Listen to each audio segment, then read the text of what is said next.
अब भीतर आकर इस प्राणहीन महल में प्राण फूको पुत्र। सीता के साथ गृह प्रवेश करो पुत्र।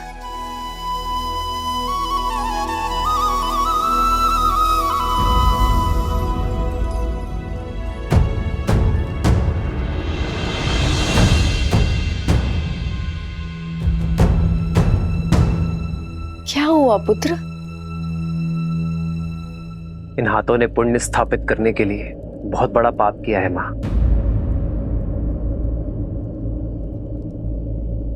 रावण का वध कर ब्रह्म हत्या के पाप से मलिन हुए। केवल आपकी आरती से ये शुद्ध नहीं होंगे मां।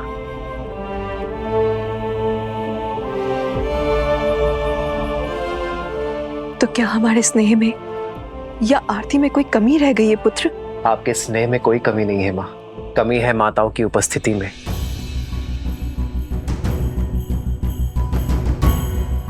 आरती करने वाली एक माता के ना होने में है।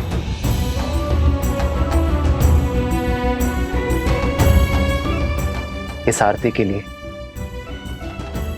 मेरी माता कैकेयी के 2 हाथ कम पड़ गए माता। कैकेयी के दुख और लज्जा का भान नहीं है तुम्हें। कहती है फिर तुम्हें कभी मुख नहीं दिखाएगी। उसे भय है कि तुम्हारा सामना करने में वो सक्षम नहीं। उसने संदेश भिजवाया है कि वो राम से दृष्टि मिलाएगी तो वो जी नहीं पाएगी। उसकी आत्मा उसका शरीर छोड़ देगी और तुम्हारे गृह प्रवेश में वो कोई अपशगुन नहीं चाहती। फिर तो वनवास से भी बड़ा संकट हो जाएगा मां। माता कैकेयी का ना आना अपशकुन होगा।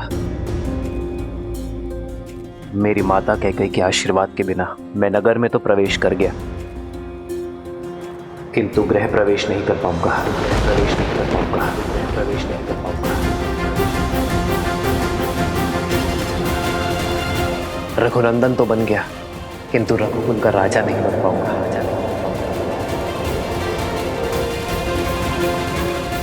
मैं अपनी माता कैकेयी के बिना घर प्रवेश नहीं करूंगा। मैं प्रवेश नहीं करूंगा।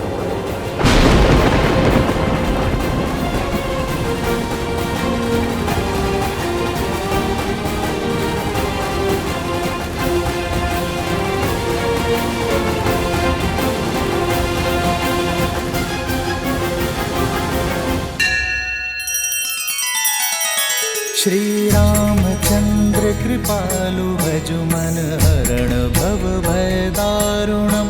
नव कंज लोचन कंज मुख कर कंज पद कंजारुणम। सिया राम, सिया राम, सिया राम, सिया राम, सिया राम, सिया राम। राम आपकी प्रतीक्षा केवल रघुकुल का यह आंगन ही नहीं, अयोध्या का हर आंगन कर रहा था। प्रजा की प्रतीक्षा को परीक्षा में न बदलो पुत्र, आगे बढ़ो। माता कैकेयी की उपस्थिति के बिना कैसे आगे बढ़ूं आचार्य? जिस माता ने बालपन से अपने हृदय में बिठाया, उन माता कैकेयी की अनुपस्थिति में अयोध्या का राज सिंहासन कैसे संभालूं? भैया, सूर्य का धर्म होता है सबके लिए उदय होना, और केवल एक के लिए वह अपने कर्तव्य से पीछे नहीं हट सकता। लज्जा का भार ममता पर हावी है, और इसीलिए रानी कैकेयी ने स्वयं को एक कक्ष तक सीमित कर लिया है। जब मन में ही ग्लानि हो तो आशीर्वाद के लिए हाथ कैसे उठ सकते हैं? और केवल उनके लिए आप अयोध्या की प्रजा को आशीर्वाद देने उठे हाथों की उपेक्षा नहीं कर सकते। आइए ना भैया, गृह प्रवेश कीजिए ना। घर क्या होता है भरत? दीवारें, छत, या वो आश्रय जो सुविधाओं से तो भरा है किंतु उसमें प्रेम का वास नहीं। घर का प्रारंभ होता है मां से, और यदि माता का मन ही अशांत हो तो घर शांत कैसे हो सकता है भरत? यदि आज मैं अपनी माता की लज्जा का अंत ना कर पाया तो उसी ग्लानि का अंग बनना स्वीकार है मुझे। माता कैकेयी के आशीष के बिना मैं गृह प्रवेश नहीं करूंगा। राम, तुम्हारे कर्म और विचार दोनों शुद्ध हैं। तुमने अधर्म का अंत कर धर्म की ध्वजा लहराई है। संसार का तारक स्वयं ग्लानि के सागर में कैसे डूब सकता है? किस काम के मेरे वो सुकर जो मेरे माता के मन की पीड़ा न हर सके? जो माता की पीड़ा न समेट पाया वो प्रजा का कष्ट कैसे हर पाएगा आचार्य? श्री राम उचित कह रहे हैं आचार्य। इस समय पुत्र का कर्तव्य राजा के दायित्व से बड़ा है।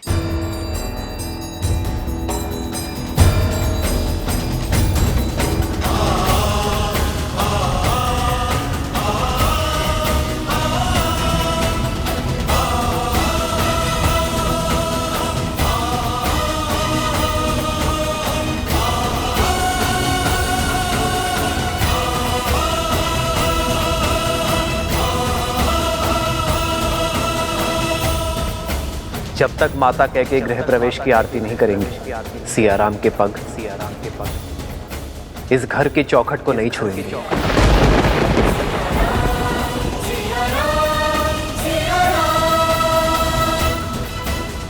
हमें महारानी कैकेयी को बुलाना ही होगा, अन्यथा सूर्यवंश, सूर्य सा तेजस्वी राम खो बैठेगा।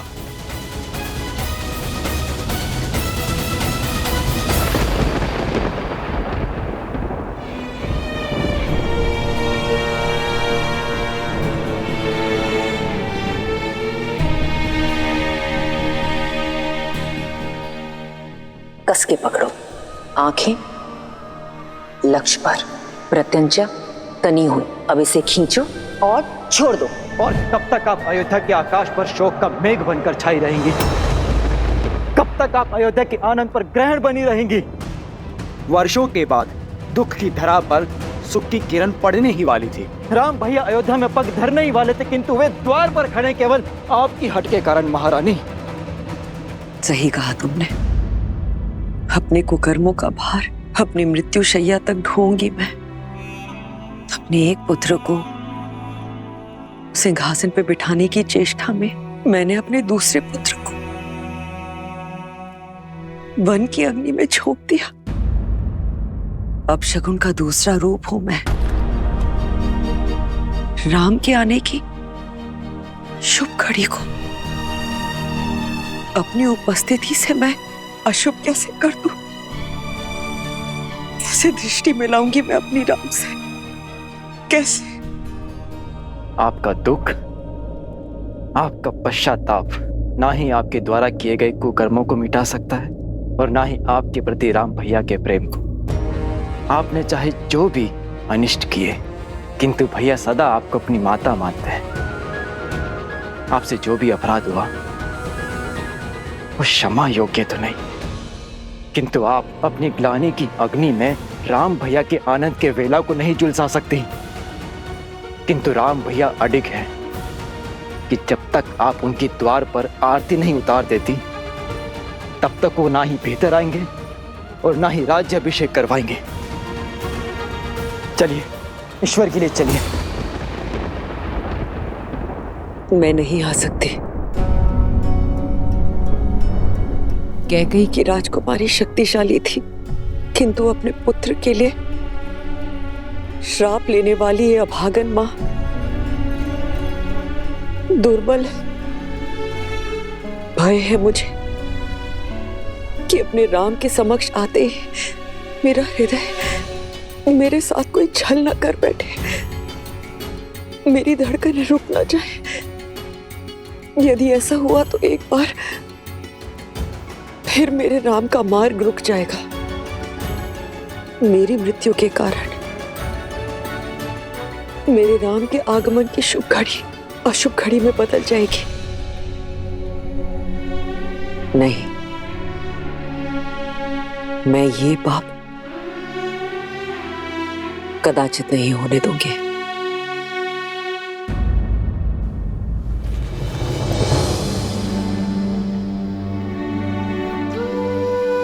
आज प्रेम के आगे ग्लानि को झुकना ही होगा, आपको चलना ही होगा।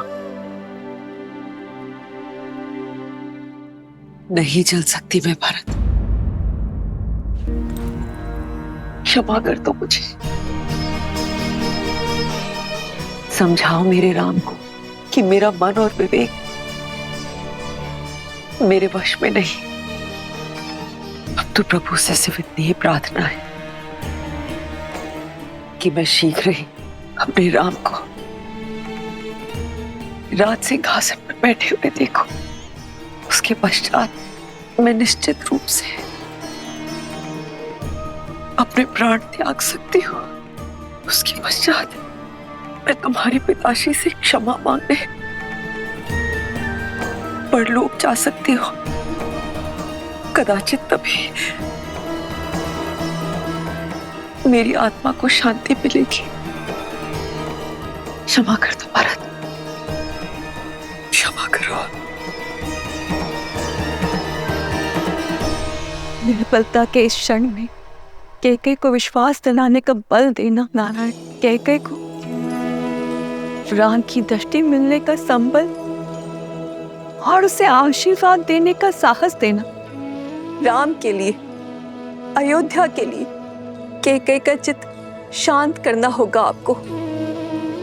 उसे ये विश्वास दिलाना होगा कि उसका आशीर्वाद श्राप नहीं, अयोध्या की कल की नींव है। हे भगवान, हमें तारिए। 14 वर्ष तक अयोध्या ने प्रतीक्षा के आंसू पिए हैं। इस प्रतीक्षा का अंत कीजिए। अब क्या होगा? महारानी कैकेयी बाहर आएंगी या नहीं? ना आए तो ही अच्छा है, जिसके कारण हमारे राम ने इतने कष्ट भोगे, महाराज दशरथ ने प्राण त्यागे, उसकी तो छाया हमारे भावी महाराज पे पड़नी भी नहीं चाहिए। सीते, यदि आज माता कैकेयी का सम्मान स्थापित ना हो पाया तो कभी नहीं होगा। संसार यही कहेगा कि अपनी पत्नी का मान बचाने के लिए महायुद्ध लड़ने वाला राम अपनी मां का सम्मान ना बचा पाया। जो भक्त ग्लानि के बेड़ियों में बंधे हो, वो आपके पास कैसे आएंगे आर्य? जब जड़ें सूखी हों तो केवल पत्तों पर पानी डालने से वृक्ष हरा नहीं होता। जड़ों को सींचने से उसके प्राण जागते हैं। आप पहले भी कर चुके हैं आर्य। पहले माता अहिल्या थी, अब माता कैकेयी। आपको उनके सोए हुए मन को जगाना होगा आर्य। यदि पत्नी तुम जैसी धर्मात्मा हो तो व्यक्ति के लिए कोई लक्ष्य असंभव नहीं है सीते। धन्यवाद। श्री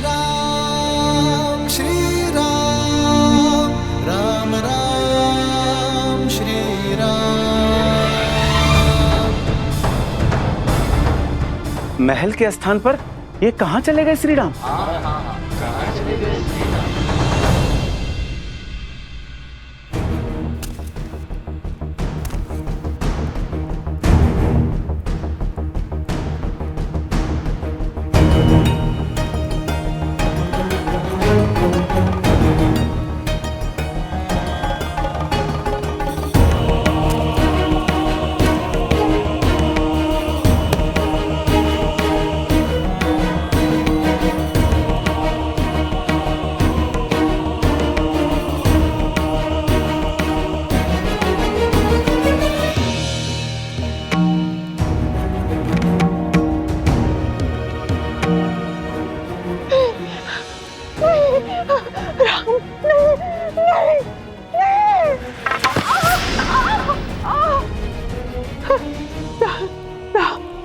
राम, क्षमा करें श्री राम, क्षमा करें।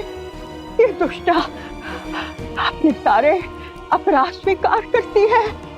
मैं आपके पग पड़ती हूँ प्रभु, मैं पहले बहुत दंड भुगत चुकी हूँ, मुझे और दंड मत दीजिए, और दंड मत दीजिए। नहीं नहीं नहीं राम, नहीं नहीं।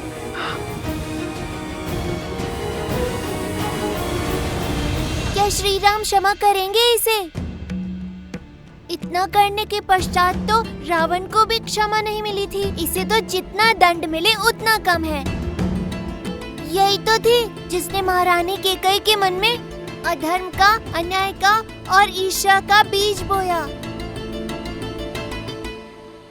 प्रिय गणेश, माना कि मंथरा के बोल ही श्री राम के कष्टों का कारण बने, परंतु श्री राम ये बात भली भांति जानते हैं, क्षमा परमो धर्म, क्षमा ही सबसे बड़ा धर्म है। श्री राम रूपी ज्ञान की गंगा में गोते खाने के लिए सज्ज हो जाओ पुत्र। उसे भय मार रहा हो, उसे और क्या दंड दिया जाए? आपका भय ही आपका दंड है मंत्रा। किंतु तुम यहाँ?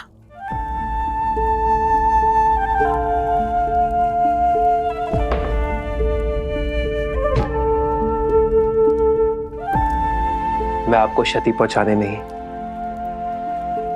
मुक्ति दिलाने आया हूं। कैसे नर हो राम, मुझ पर क्रोध नहीं आता?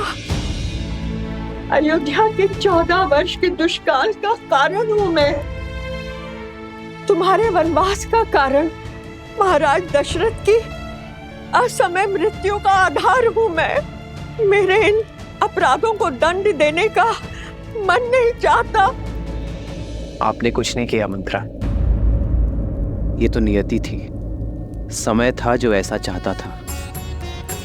आप तो केवल निमित्त है मंत्रा। यदि आप नहीं करती तो कोई और करता, किंतु होता यही, ये राम वनवास ही जाता।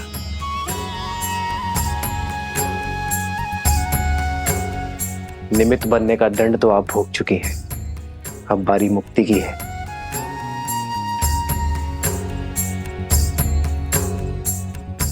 आइए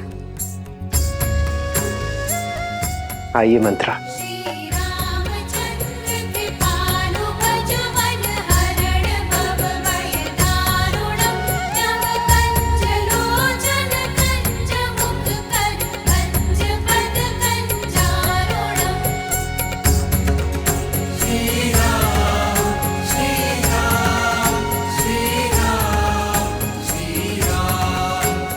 राम राजा बनने वाले हैं, यथा राजा तथा प्रजा। राजा की क्षमा प्रजा के लिए दया और करुणा का उदाहरण बनती है। श्री राम ये जानते हैं कि जो हृदय क्षमा कर सकता है वही हृदय सच्चा न्याय भी कर सकता है। अच्छा, तो मंत्रा को क्षमा कर श्री रामनाथ केवल स्वयं करुणा दिखा रहे हैं, बल्कि अपने प्रजा को भी करुणा का पाठ करा रहे हैं। हाँ पुत्र, श्री राम वो राजा नहीं जो केवल युद्ध जीतकर अपनी शक्ति और राज्य का विस्तार करे। श्री राम तो वो राजा हैं जो मन जीतकर सबके हृदय के सम्राट बनना जानते हैं। और आज मंथरा को क्षमा कर उन्होंने इस संपूर्ण संसार को राम राज्य की एक झलक मात्र दिखाई है। वो राम राज्य जिसकी सबसे बड़ी शक्ति है अपने क्रोध और द्वेष पर विजय पा लेना। अपने इस कृत्य से श्री राम ने संसार को यह दिखा दिया कि एक राजा का सबसे बड़ा बल है क्षमा करना।